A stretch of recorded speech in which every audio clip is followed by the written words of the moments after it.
नमस्कार विद्यार्थियों। अब हम टाइम मैनेजमेंट के बारे में पढ़ेंगे। टाइम मैनेजमेंट मतलब समय प्रबंधन। यह गृह प्रबंधन का एक प्रमुख फैक्टर है। अक्सर ये देखा गया है कि कई व्यक्ति, कई महिलाएं, कई गृहिणियां यह बोलते हैं कि हमारे पास समय कम है और एक का समय पर सारे कार्य पूर्ण हो जाते हैं।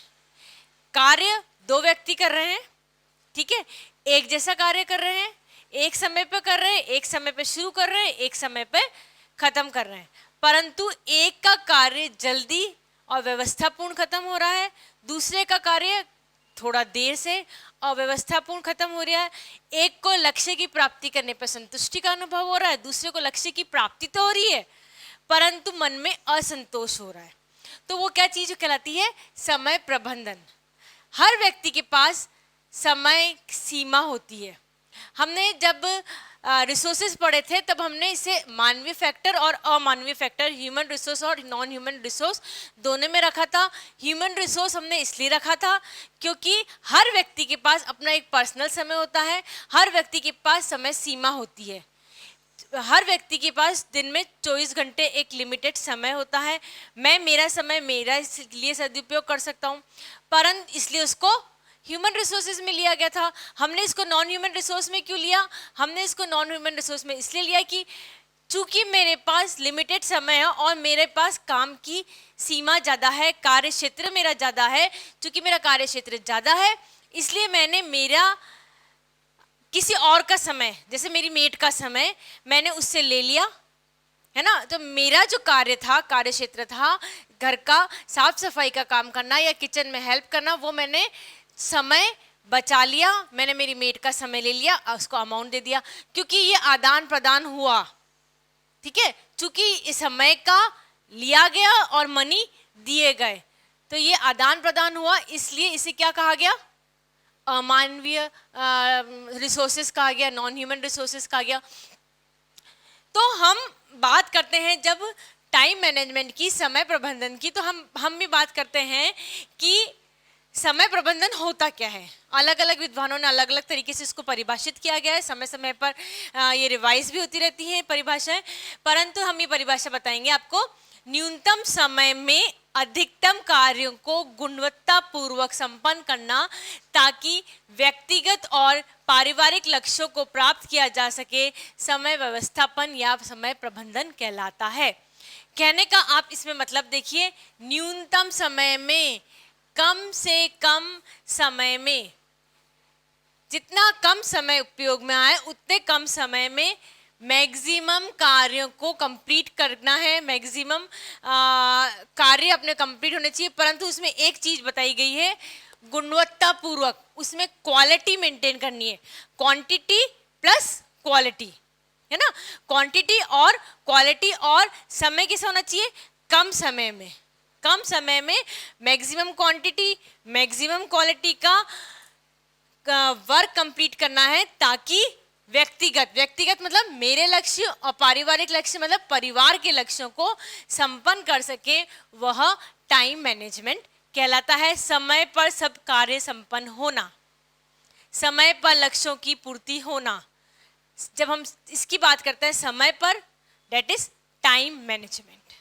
अब हम समय के कुछ और फैक्टर्स के बारे में जानकारी प्राप्त करेंगे। एक समय होता है मनोवैज्ञानिक समय।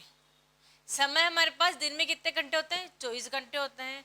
वर्ष में कितने दिन होते हैं? 365 दिन होते हैं। परंतु आपने महसूस किया होगा, कुछ समय होता है वह बड़े जल्दी व्यतीत हो जाता है और कुछ समय बड़ा धीरे धीरे व्यतीत होता है। जैसे अगर आप किसी का इंतजार कर रहे होंगे तो वह समय कैसा व्यतीत होगा? बहुत धीरे धीरे धीरे। समय अपनी रफ्तार से निकल रहा है ना। समय तो अपनी रफ्तार से जो चल रहा है वही चल रहा है, परंतु आपको वो समय धीरे व्यतीत होते हुए निकलेगा। डॉक्टर के पास अगर आप बैठे हैं, आपकी तबीयत खराब है और डॉक्टर के पास बैठे हैं, तो आपका नंबर आने में आपको लगेगा कि टाइम लग रहा है। टाइम लग रहा है मतलब समय धीमी गति से व्यतीत हो रहा है। वही कहीं आप बर्थडे पार्टी में जाएं, कहीं आप मनोरंजन के लिए जाएं, तो क्या होगा? वो समय तुरंत व्यतीत हो जाता है। वहीं 3 घंटे आपको महसूस ही नहीं होंगे कि वो 3 घंटे किस तरह व्यतीत हुए। तो वो जो जो चीज होती है, वह समय जो होता है वह क्या कहलाता है? मनोवैज्ञानिक समय। मनोवैज्ञानिक समय में इसका भी असर पड़ता है कि आपको उस कार्य में किस तरह से रुचि है। अगर आपको उस कार्य में रुचि है तो समय जल्दी व्यतीत हो जाएगा। अगर आपको उस कार्य में रुचि नहीं है तो समय धीरे धीरे व्यतीत होगा। अगर आप एक ही समय तक लंबा कार्य करते जा रहे हैं तो आपको बोरिंग महसूस होगा वही काम, क्योंकि एक ही कार्य एक ही तरीके से लंबे समय तक होता है। तो क्या होगा? मनोवैज्ञानिक समय आपका धीरे धीरे धीरे गुजरता है। नेक्स्ट समय जो कहलाता है वो कहलाता है जैविक समय। अब हम ये देखेंगे कि जैविक समय क्या होता है। हमारी बॉडी का क्लॉक, जैसे हम संडे हो चाहे मंडे हो, अगर हम वीक में 6 दिन मंडे से लेके सैटरडे तक पर्टिकुलर टाइम 5, 6, 7 जितने भी बजे जगते हैं, संडे को नींद अपने आप खुल जाती है। डेट इज नोन एज जैविक समय। शरीर का समय के अनुसार उस चीज की डिमांड करना। जैसे हमारा ब्रेकफास्ट का टाइम 9 o'clock है, लंच का टाइम 1 o'clock है, तो 9 o'clock और 1 o'clock हमें अपने आप भूख लगने लग जाती है। जैसे जैसे समय आता जाएगा, इच्छा हो चाहे ना हो, परंतु भूख लगने लग जाती। वो क्या है? हमारा जैविक समय। बॉडी अपने आप उस चीज की डिमांड करने लग जाती है। समय आते ही उस चीज की बॉडी डिमांड करने लग जाती है। तो वो कौन सा चीज क्या कहलाता है? जैविक समय। और एक होता है समय चक्र। समय चक्र जैसे कि हम आप सब वाकिफ हैं, समय का अपना एक चक्र होता है। यानी कि दिन में 24 घंटे होते हैं, 1 घंटे में 60 मिनट होते हैं, 1 मिनट के अंदर 60 सेकंड होते हैं। तो ये जो समय होता है उसे हम बोलते हैं समय का चक्र, जो निरंतर लगातार चलता जाता है। तो ये 3 पॉइंट्स हैं। अगर हम इन 3 पॉइंट्स का ध्यान रखेंगे तो समय का प्रबंधन अपने आप से अच्छी तरीके से होता रहेगा। पारिवारिक जीवन चक्र में समय की आवश्यकता के बारे में हम जानकारी प्राप्त करते हैं। पारिवारिक जीवन के चक्र हमने देखा था, 3 प्रकार की अवस्था होती है इसमें। प्रारंभिक अवस्था, विस्तार अवस्था और संकुचन अवस्था। और इसकी अलग से उपव्यवस्थाएं भी हमने पढ़ी थी। प्रारंभिक अवस्था में समय की आवश्यकता, चूंकि हस्बैंड और वाइफ दोनों होते हैं, उनको आपस में अंडरस्टैंडिंग डेवलप करनी होती है। तो समय की आवश्यकता उस समय जीवन के स्तर पे मध्यम दर्जे की आवश्यकता होती है।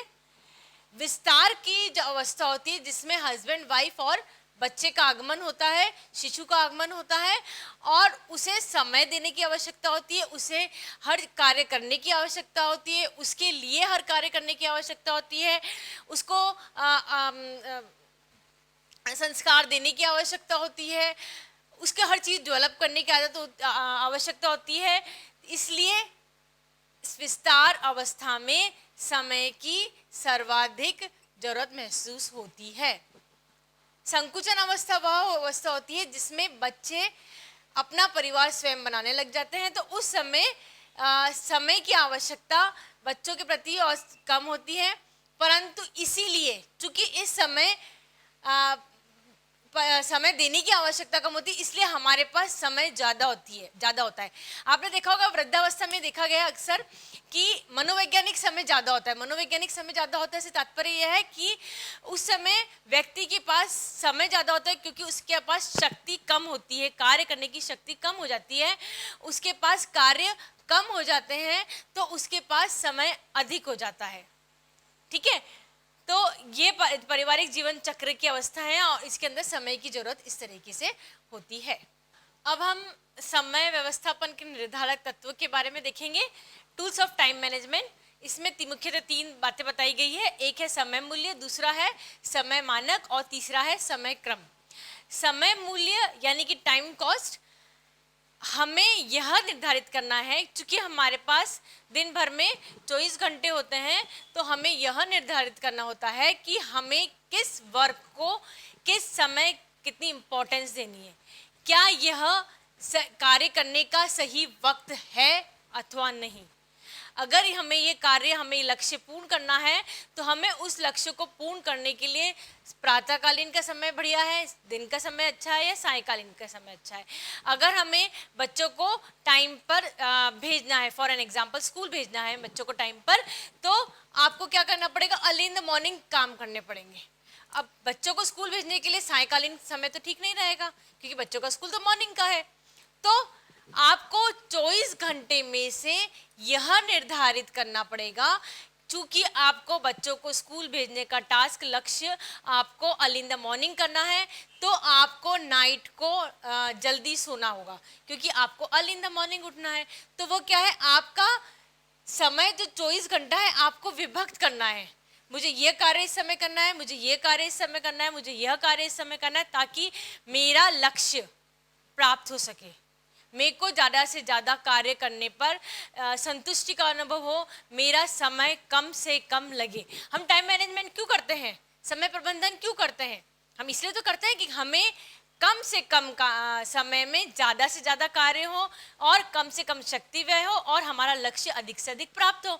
तो ये कब होगा, जब आप ये डिसाइड करेंगे कि मुझे इस कार्य को करने का यह उपयुक्त समय है। जब मैं ये डिसाइड कर लूँगी कि मेरे को यह कार्य करने का यह उपयुक्त समय है, तो मेरा जो टाइम मैनेजमेंट है वह ज़्यादा अच्छी तरीके से होगा। नेक्स्ट है आपका समय मानक, दैट इज टाइम नॉर्म्स। इसमें एक क्रिया को पूर्ण करने में लगा समय, ठीक है। अब एक क्रिया को पूर्ण करने में लगा समय क्या होता है, आप कोई भी क्रिया करते हैं, कोई भी कार्य करते हैं, उसको कार्य को कंप्लीट करने में आपको कितना टाइम लगता है, वह टाइम हमने देखा कि हमें इस क्रिया को करने में ज़्यादा टाइम लगा, हमें इस क्रिया को करने में इतना टाइम लगा। हमने पूरे दिन भर के डिसाइड कर लिया कि हमें इस कार्य को करने के लिए इतना टाइम लगा, इस कार्य को करने के लिए हमें इतना टाइम लगा। अब हम, चूंकि हमारे पास टाइम लिमिटेड है, 24 घंटे हैं, और हमारा टाइम जो टारगेट है, हमारा जो कार्य है वो कंप्लीट नहीं हो पा रहा है। चूंकि हमारा कार्य कंप्लीट नहीं हो पा रहा है और हमारे पास क्रिया को पूर्ण करने में ज़्यादा समय लग रहा है, तो हमने क्या किया, हमने डिसाइड करा, देखा पर कार्य करने के लिए हमें कितना समय लग रहा है। फर्स्ट कार्य को करने के लिए 10 मिनट लग रहे हैं, वह कार्य मैं 8 मिनट में निपटा सकती हूँ, 2 मिनट मेरे बच रहे हैं। सेकंड कार्य करने के लिए मुझे 45 मिनट्स लग रहे हैं, वो 45 मिनट्स का काम मैं थोड़ी स्पीड अप करके, या मैं एडिशनल रिसोर्स लेके, या मैं मशीनरी रिसोर्स लेके वो काम कर सकते हैं, या मैं किसी और रिसोर्स को यूज़ करके वह काम जो 45 मिनट्स में लग रहे हैं क्लीनिंग के, वो मैंने मेड को बुला लिया, तो मेरे 45 मिनट्स मेरे बच गए। मैं वो 45 मिनट्स का टारगेट किसी और काम में लगा सकती हूँ। मैं क्लीनिंग का कार्य तो मेरी मेड से करा सकती हूँ, पर मेरे बच्चों को पढ़ाने का कार्य मैं मेड से नहीं करा सकती, पर मैं ट्यूटर से करा सकती हूँ, है ना।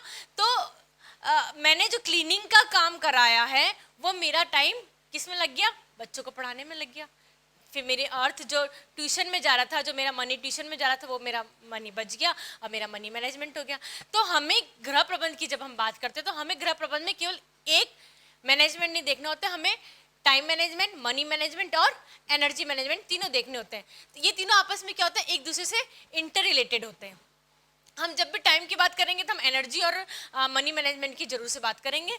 तो हमने देखा कि हमने एक कार्य को हम किस ढंग से पूरा करें, हमारा समय बचे, और समय बचाने के लिए हमें क्या करना पड़ेगा, नेचुरली हमें रिसोर्सेज का यूज़ करना पड़ेगा, चाहे वो पारिवारिक रिसोर्सेज हो, चाहे वो हमारे रिसोर्सेज हो, चाहे वो नॉन ह्यूमन रिसोर्सेज हो, हमें किसी भी तरह के रिसोर्सेज हो, हमें उनका उपयोग करना पड़ेगा ताकि हमारा टाइम बचे। टाइम बचेगा तो हम हमारे उद्देश्यों को और अच्छी तरीके से और पूर्ण कर सकेंगे।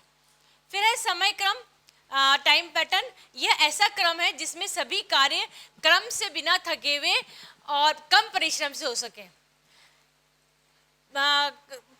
समय क्रम का मतलब ये होता है कि आप जब एक कार्य कर रहे होते हैं तो उस कार्य को लय में करते जाएं। जब आप किचन का कार्य कर रहे हैं तो लय से उस कार्य को करते जाएं।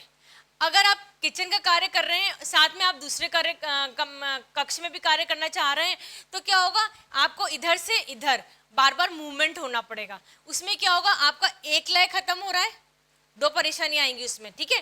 पहली परेशानी तो क्या आएगी कि आपका एक लय खत्म हो रहा है, जो आप किचन में काम करते जा रहे हैं, आप लय से काम करते जा रहे हैं, इधर का काम करा, उधर का काम करा, आप किचन का पूरा काम करते जा रहे हैं, परंतु आपने क्या करा, किचन का काम छोड़ा, आप अपने कक्ष में गए, अपने कक्ष का काम करा, फिर आपने उस कक्ष को काम का आधा छोड़ा, फिर आप किचन के काम में आ गए। तो जो तन्मयता से काम हो रहा था, जो लयपूर्ण ढंग से कार्य हो रहा था, वो क्या हो गया, रुक गया, उसमें हिंड्रेंस आ गई है।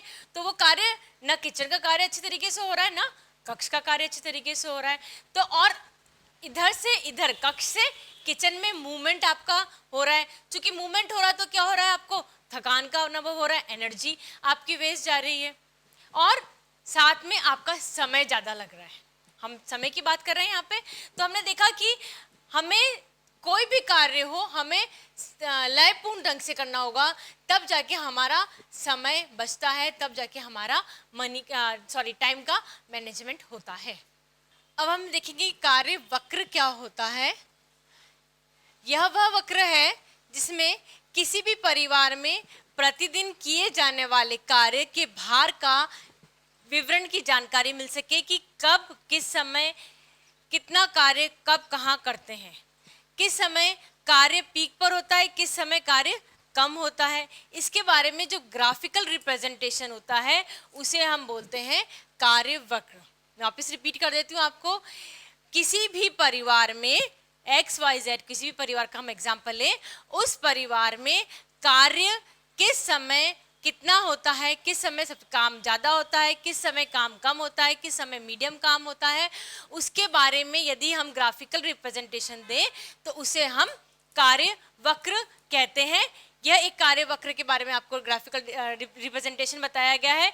इसमें बताया गया है कि एक गृहिणी का कार्य मॉर्निंग में सबसे ज़्यादा होता है, उस सबसे ज़्यादा पूरे दिन भर में जब कार्य होता है, मैक्सिमम जब वो कार्य करती होती है, तो उस समय को उसका शिखर समय बोलते हैं। शिखर समय वह पॉइंट होता है जब एक गृहिणी मैक्सिमम के पास करने के लिए मैक्सिमम काम होता है, उस समय उसको बोलते हैं हम उसका शिखर समय। जनरली यह एक पीक पीरियड होता है, जब मॉर्निंग का पीरियड होता है, जब बच्चों के लिए भी टिफ़िन तैयार करना होता है, स्वयं के लिए भी नाश्ता तैयार करना होता है, हस्बैंड के लिए टिफ़िन तैयार करना होता है, घर की साफ़ सफाई करनी होती है, मेड भी उस समय आते हैं, खुद के लिए भी डेली का वर्क जो होता है वो खुद का भी काम करना होता है। तो ये जो टाइम होता है उसके लिए मॉर्निंग का होता है, वो उसका क्या होता है, शिखर समय होता है। फिर ग्राफ है, जब घर वाले सभी अपने अपने काम पे चले जाते हैं तो वो क्या होता है, ग्राफ डिटेरियोरेट होता है, कम होता जाता है। फिर जब शाम का समय आता है, बच्चों के स्कूल से आने का टाइम होता है, हस्बैंड के ऑफिस से आने का टाइम होता है, शाम को डिनर का टाइम होता है, तब यह वापस पीक पे होता है। परंतु ध्यान दें आप, परंतु यह टाइम और यह टाइम, सुबह का टाइम और शाम के टाइम में, सुबह तो ब्रेकफास्ट भी बनाना है, लंच भी बनाना है, शाम की तैयारी भी करनी है, स्वयं का डेली का रूटीन भी करना है ना, और घर गृहस्थी के काफ़ी सारे काम भी निपटाने होते हैं। तो यह समय और शाम के जो डिनर का समय होता है, डिनर की तैयारी का समय होता है, प्रिपरेशन का समय होता है, वह और इसमें अंतर होता है। इस समय वह पीक पर होता है, परंतु इस समय यह कम होता है, परंतु यह मध्यम होता है, कम होता है, और फिर यह वापस रात्रि के समय कम होता जाता है। परंतु आप एक बात देखेंगे, बड़ी इंटरेस्टिंग बात है इसमें कि ये ग्राफ कभी खत्म नहीं हो रहा है, ये ग्राफ इन्फिनिटी तक जाए जा रहा है। यानी कि गृहिणी का जो कार्य है, यह कभी भी, जो घर का कार्य होता है वह कभी भी क्या होता है, समाप्त नहीं होता है, वह काम होता रहता है, परंतु उसका जो कार्य करना है वह कम होता जाता है। तो शिखर समय दिन के समय सर्वाधिक होता है, सुबह के समय सर्वाधिक होता है, दोपहर को वह डिटोरेट होता जाता है, कम होता जाता है, शाम के समय पुनः बढ़ता है, और फिर रात्रि के समय डिटोरेट होता जाता है, और इसको कार्य वक्र कहते हैं। यह हमने एक एग्जाम्पल लिया है, किसी भी परिवार का हो सकता है यह वक्र किसी और के लिए, किसी और के परिवार के लिए शाम के समय जो शिखर समय है वह शाम के समय इंक्रीज हो। बच्चे अगर दिन में स्कूल जा रहे हैं तो क्या होगा, शाम का जो शिखर समय होगा वह सबसे ज़्यादा होगा। तो यह हर परिवार का अलग अलग कार्य वक्र होता है। समय को हम बचा सकते हैं, समय को यदि हम व्यवस्थित करें तो हमारा लक्ष्य अच्छी तरीके से कम एनर्जी खर्च करके हम प्राप्त कर सकते हैं। हमने गृह प्रबंध के विभिन्न प्रोसेस पढ़े थे, पिछले वीडियोस में आपने देखा होगा। अब हम सेम प्रोसेस हम टाइम मैनेजमेंट के लिए भी लगाते हैं। टाइम मैनेजमेंट में वही स्टेप फॉलो करेंगे जो हमने फैमिली रिसोर्स मैनेजमेंट की प्रोसेस में फॉलो अप करे थे। प्लानिंग, कंट्रोलिंग, इवैल्यूएशन, आयोजन, नियंत्रण और मूल्यांकन। आयोजन में हम मानसिक रूप से यह प्लान आउट कर लेते हैं कि मुझे यह कार्य इस समय तक फिनिश करना है, यह कार्य करने की सीमा मेरी तय करनी पड़ेगी कि मुझे इस कार्य को इस समय तक फिनिश करना है, समाप्त करना है। इस कार्य सीमा समय के बाद में मुझे नेक्स्ट कार्य पे जंप आउट करना है। फिर उस कार्य को खत्म होने के पश्चात मुझे उस कार्य में करना है। तभी तो मैं मेरे लिए समय निकाल सकूंगी, तभी तो मैं लक्ष्य को ज़्यादा अच्छी तरीके से बिना थके हुए प्राप्त कर सकूंगी। जब तक मैं मेरे लक्ष्यों को समय सीमा से नहीं बांधेंगे तब तक मेरे को लक्ष्य प्राप्त करने की इच्छा नहीं रहेगी। जब तक मेरा लक्ष्य आराम से धीरे धीरे लंबे समय तक प्राप्त कर सकेंगे और उसमें थकान भी होगी। तो हमने क्या किया, हमने आयोजन करा, हमने प्लान आउट करा, मुझे यह कार्य इस समय तक फिनिश आउट करना है। फिर हमने क्या प्लान आउट करा, नियंत्रण। हमने उस चीज़ को कंट्रोल करे। अगर मैंने ये कार्य स्टार्ट करा है, XYZ कोई भी कार्य स्टार्ट करा है और वह उस समय सीमा से निकलता जा रहा है, दिख रहा है कि मुझे वो टाइम लिमिट जो भी मैंने कर रखी है उस समय नहीं हो पाएगा, तो क्या करना है, एक्स्ट्रा रिसोर्स इनपुट करना है। क्योंकि मुझे तो लक्ष्य कंप्लीट करना है, मुझे तो मेरा जो गोल है वह प्राप्त करना है। चूंकि मुझे मेरा गोल प्राप्त करना है तो क्या होगा, मुझे जो साधन है, चाहे मुझे ह्यूमन रिसोर्स की मदद लेनी पड़े या मुझे नॉन ह्यूमन रिसोर्स की मदद लेनी पड़े, या मुझे दोनों कंबाइन करने पड़े, पर मुझे मेरा लक्ष्य एक समय सीमा तक प्राप्त करना है। तो जब मैं लक्ष्य कर रही होंगी, जब कार्य कर रहे होते हैं और उसमें मुझे दिखता है कि मैं वो कार्य उस समय तक कंप्लीट नहीं कर पा रहे हैं, तो मुझे उसको नियंत्रण करने के लिए प्लानिंग में चेंज करना पड़ेगा। और प्लानिंग में चेंज करके मुझे रिसोर्सेस को इनपुट करना पड़ेगा ताकि मैं अपने लक्ष्य को प्राप्त कर सकूं। फिर इवैल्यूएशन यानी कि मूल्यांकन में हम ये देखते हैं कि मैंने जो लक्ष्य प्राप्त करा है, मेरी समय सीमा इतनी थी, plus 10 minute, plus 15 minute, plus या माइनस, ठीक है, 10 मिनट पहले प्राप्त कर लेना लक्ष्य को या 10 मिनट बाद प्राप्त कर लेना, ये मुझे देखना पड़ेगा, है ना। वो कब होगा, कार्य समाप्ति के पश्चात होगा। कार्य समाप्ति के पश्चात लक्ष्य मैंने प्राप्त करा है अथवा नहीं प्राप्त करा है, यह मैंने इसको देखा है। क्योंकि मैंने देख लिया कि मेरा लक्ष्य प्राप्त हुआ है प्लस 10 मिनट, तो मैंने क्यों 10 मिनट ज़्यादा लगाए, क्या मैंने 10 मिनट ज़्यादा लगाए तो क्या मेरा कार्य अच्छी तरीके से कुशलतापूर्वक बिना थके हो सका, या मेरे 10 मिनट ज़्यादा लगाने से मुझे लगा वो 10 मिनट वेस्ट गए हैं, ठीक है। तो और हमने क्या करा, हमने 10 मिनट कम लगाए किसी भी कार्य को समाप्त करने के, तो वो 10 मिनट कम लगाए, तो जो मेरा लक्ष्य था वो कुशलतापूर्वक हो सका या वो थोड़ा सा बिगड़ गया। कार्य तो हो गया हमारा, पर अगर मैं उन 10 मिनट जो कम समय लगा उस 10 मिनट को ऑल इन्वॉल्व कर लेती तो शायद मेरा कार्य अच्छी तरीके से हो जाता, शायद मेरा लक्ष्य तो प्राप्त कर सकी, पर लक्ष्य को दृढ़तापूर्वक, कुशलतापूर्वक प्राप्त नहीं कर सकी। तो यहाँ पे क्या करना पड़ता है, किसी भी कार्य को मूल्यांकन करना पड़ता है, वह समय सीमा के साथ में बांध के करते हैं। अगर हम उस चीज़ को समय सीमा के साथ बांध के करेंगे तब क्या होगा, टाइम का मैनेजमेंट हो जाएगा। और जितना अच्छा टाइम का मैनेजमेंट करेंगे, याद रखिएगा आप लोग भी, जितना अच्छा हम टाइम का मैनेजमेंट करते हैं उतना अच्छा गृह प्रबंध होता है, उतना होम मैनेजमेंट बहुत अच्छा होता है। क्यों? क्योंकि आपको उस समय मनोवैज्ञानिक, साइकोलॉजिकल आराम मिलता है। हमें मानसिक और शारीरिक रूप से आराम मिलना चाहिए, थकावट नहीं होनी चाहिए। हमारा उद्देश्य क्या होता है कि हमें मानसिक और शारीरिक रूप से थकावट कम हो और हमारे ज़्यादा से ज़्यादा लक्ष्य कम से कम समय में प्राप्त हो। जब हम बात करते हैं कम से कम समय में ज़्यादा से ज़्यादा लक्ष्य की कम थकावट में प्राप्त हो, तो हमें क्या करते हैं, हम टाइम का मैनेजमेंट करते हैं। इसीलिए कहा जाता है कई व्यक्तियों के पास में तो समय उसी कार्य करने के लिए ज़्यादा समय होता है, उसी कार्य करने के लिए उसके पास कम समय होता है। जो अपना समय का मैनेजमेंट, टाइम का मैनेजमेंट बहुत अच्छी तरीके से कर लेता है तो क्या होता है, उसका लक्ष्य अच्छी तरह से प्राप्त होता है। जैसे फॉर एन एग्जाम्पल हम आपको दें, कोर्स सबका एक ही है, सभी बच्चों का कोर्स एक ही सब्जेक्ट पढ़ रहे हैं हम। किसी को वह सब्जेक्ट, चूंकि वो पूरे साल भर से पढ़ता आया है, कोई बच्चा उस सब्जेक्ट को पूरे साल भर से पढ़ता है तो एग्जाम टाइम में उसके पास काफ़ी समय होता है रिवीजन के लिए, परंतु जिस बच्चे ने विजन ही नहीं करा होता है पूरे साल, उसका समय क्या होता है, वेस्ट जाता है। वो अपनी दूसरी क्रियाकल्पों में वेस्ट कर देता है समय, वो पढ़ाई में समय नहीं लगाता है। तो क्या होता है, वही समय एग्जाम टाइम में उसको केवल विजन के लिए लगता है, उसको रिवीजन का समय नहीं मिलता है। क्योंकि विजन ही करा है, केवल पढ़ाई करी है तो रिवीजन नहीं करा है, तो क्या होता है, जो हमारा लक्ष्य होता है, लक्ष्य क्या है हमारा, हमें पढ़ना है, हमें जानकारी प्राप्त करनी है, हमें ज्ञान प्राप्त करना है। हमारा उद्देश्य ये नहीं है कि हमें डिग्री प्राप्त करनी है, हमारा उद्देश्य क्या है, हमारा उद्देश्य क्या है, हमें ज्ञान प्राप्त करना है, ज्ञान अर्जन है ना। चूंकि हमारा उद्देश्य ज्ञान अर्जन है तो हमें पूरे साल दिन प्रतिदिन पढ़ाई करनी पड़ेगी और हमें समय की व्यवस्था करनी पड़ेगी, टाइम का मैनेजमेंट करना पड़ेगा, टाइम को हमें बचाना भी पड़ेगा। क्यों बचाना पड़ेगा समय, कुछ समय हमें हमारे लिए चाहिए, कुछ समय ऐसा होता है कि कुछ ऐसे इश्यूज आ जाते हैं, एक्सीडेंटल इश्यूज आ जाते हैं, जब आप जो आपको प्रायोरिटीज काम होती है वो छूट के आपको दूसरी प्रायोरिटीज पे आना पड़ता है, वो प्रायोरिटी सेकेंडरी हो जाती है आपकी और आपकी दूसरी इंपॉर्टेंस वर्क आ जाते हैं। तो जो समय हमें उस वर्क से निकाल के दूसरे समय में भी लगाना पड़ता है।